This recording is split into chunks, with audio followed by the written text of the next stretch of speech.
Squad shows the number of hours of daily driving for 14 school bus drivers. Each dot represents a driver. So the question for today is, which of the following is the closest estimate to the percentile rank for the driver that drives 6 hours? So we want to find the percentile. Where does this guy land in the percentile of the data? Well, first of all, we need to understand how many people are at 6 hours, so 6 hours or less, versus the total people. That's how you gotta find the percentile. Well, let's find out. Let's count how many people we got here.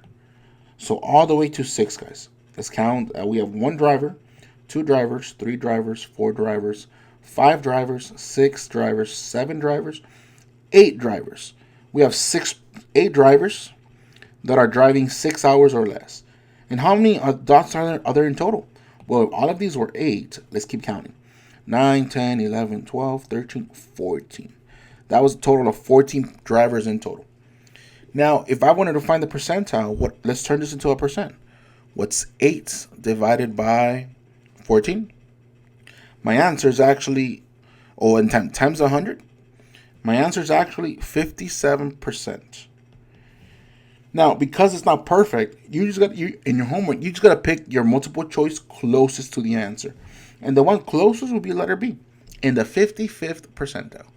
Percentiles are not always accurate 100%, so it's always about choosing the one closest to it. And here's one thing before finishing this video. There's 2 arguments for percentiles. Statisticians, they still like to argue about how to take them properly. And as a result, we teachers and students have to suffer through it. So one aspect of percentile is percentiles are always going to be half the data amount, which would be in that previous problem, it would have not included the driver with 6 hours. You would have just said 7 out of 14, right? Some people like to say that. Other people like to pick the driver along with everything else like we just did, which was 55%. So why is that a problem with you? Well, because again, you don't know which statistician or how the statistician is focusing on.